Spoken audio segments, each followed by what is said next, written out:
Hello lovelies, today's the day, it's the 17th of January and this is video number 2. As in the video before this one I talked about my book that I've lost all the words to and I've written so far in renewal. Where are we? 16,328 words. They're all a bit of a mishmash at the moment, they don't follow any order. When I do write, I write as it comes into my head and then I put it in order. If that makes any sense. So I thought I'd read my preface to my book. And I'll probably read more and more as I go along, but this to me literally speaks volumes. Does the universe really hold the meaning to life? As I reflected on the musings of Douglas Adams in The Hitchhiker's Guide to the Galaxy, it made me smile. The number 42, so prominent in my mind. As far as I knew, he made it up and just chose a random number. Who knows? What I did know was that the sun rose and set every single day, without fail. The Earth orbited that lone star in our solar system, and simultaneously our moon orbited the Earth. Day after day, nothing could change that pattern. Over the past 58 years of my life, trauma and struggle have been the norm, from my earliest memory as a toddler to where I found myself today. I knew it had all happened for a reason. Did I know that at the time? Of course I didn't, but I do now. The realisation hitting me square in the face. Things hadn't been happening to me, they'd been happening through me. As I put pen to paper, I reminded myself of the people that had been around me and the interactions that had ensued. The doors I'd been brave enough to open within my mind had allowed me to see human nature at its rawest. So, my beautiful readers, as I take you on my journey, I have so many lessons to share and blessings to thank the universe for. Remembering at all times that you truly do reap what you sow. Now, that's the preface for my book. And this book for me is everything. It's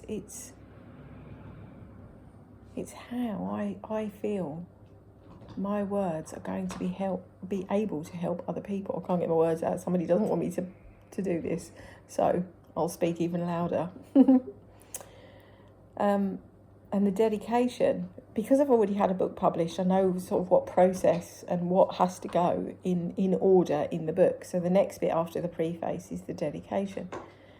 And my dedication only has 5 lines. And to every reader that picks up my book, I hope you find a way through your own journey, a way to see the light at the end of the tunnel, and a way to communicate your needs without loss.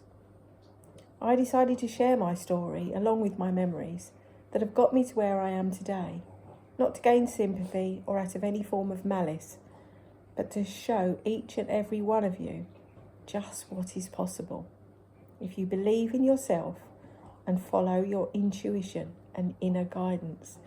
Now, I talk about this all the time in my videos, and it's about realising your intuition. How are you being guided? What's guiding you? Your higher self is guiding you. You are living in this 3D reality. In the 5D, your higher self is guiding you all the time. And when I tapped into I've been talking to my great-grandparents since I was a child. I would pray to them, I would talk to them when I was in bed. I found comfort in talking to my great-grandparents.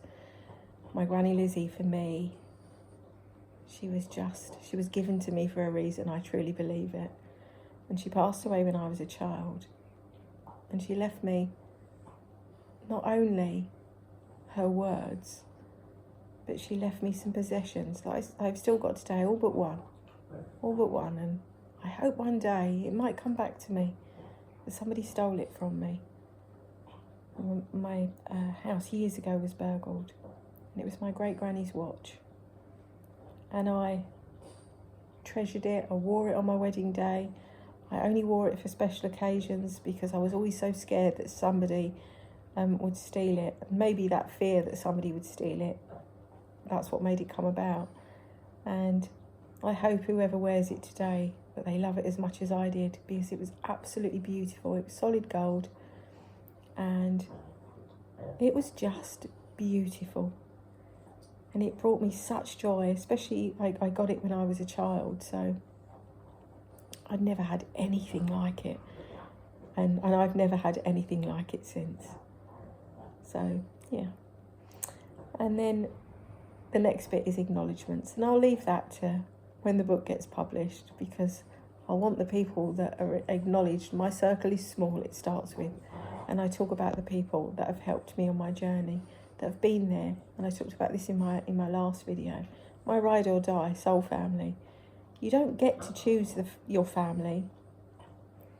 Not in the sense that, I believe as a soul we get to choose our family. But once you've got them, that's it, you're stuck with them. But you can choose your soul family. The people that nurture your soul, the people that care for you more than anybody else in the world. And I stepped away from my own family because there was too much negativity, there was too much drama, there was too much to heal for everybody. And I know that every single child in my family and the adults, they were on their own journey, and I decided mine needed to be solo. So that's where I find myself. So my family are the ones that I chose for myself. And I know there's a lot of people out there that do exactly the same thing. And I just wanted to say, it's all right to do that. So many generational words in that family matters and family comes first, and you shouldn't shame the family, and you shouldn't talk about the family, and you shouldn't whatever it might be. But you have a freedom, a free will, a freedom of speech. And if you were born into a family that you never quite fitted into, you're always the black sheep. You never quite understood why you were there, much like myself. Then you get to choose. You get to choose. And I know there are some fabulous families out there. When I grew up, I would look at my school friends and think, why can't I have that? Why haven't I got that? Now when I look back, I realise why. Because I would never have been able to help all the children and the clients that I've helped over the years without what happened to me, without the knowledge and the healing and the ability to understand, to be able to understand where another human being was coming from when they shared their story with me. It's a magical place to be. So I'm very blessed for the life that I've led, for the people that I've been able to help. And I thought my book starts with an introduction. I didn't choose chapter 1 as the first. I chose to write an introduction. And the first 2 lines say this: so many questions reeling through my head. What had awakened me to my journey? Why had I chosen that particular family? Why was there so much trauma? Above all else, why did I believe I could do it? And then it goes on to say, it's simple really. I've been chosen to break the generational trauma bonds once and for all. Bonds of never having the courage to stand up for oneself. Bonds of always settling for less than was truly deserved. Bonds of allowing one's voice to be lost. Bonds of believing that happiness could be found externally and through materialistic gain. Bonds of living within a mindset of lack. Bonds of poverty and depravity carried through the generations. So much work to do, but I knew I could do it. That's the first 2 paragraphs in my introduction. And that's as much as I'm going to read today. I just wanted to share that with you so that you can understand how my book begins before it gets unravelled. Because it's a massive story. It's 58 years worth. And I'm so excited. It brings me such joy to be able to write it down now, because I really feel that I'm in the right place to do it. I'm in the right peace within myself. I've made peace with everything else. I've forgiven everything from my past, everything, everyone.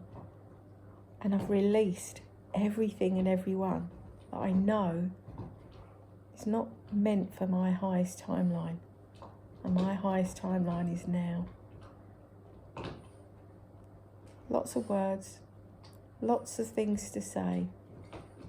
And I am so excited to be embarking on this next leg of my journey.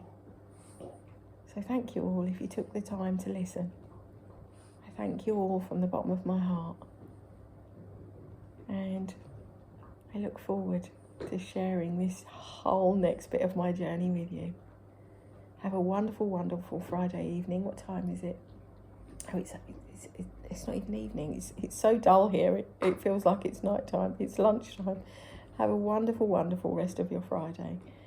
And don't forget to smile, because you truly never know who might need one and whose life you might change just from that one act of kindness.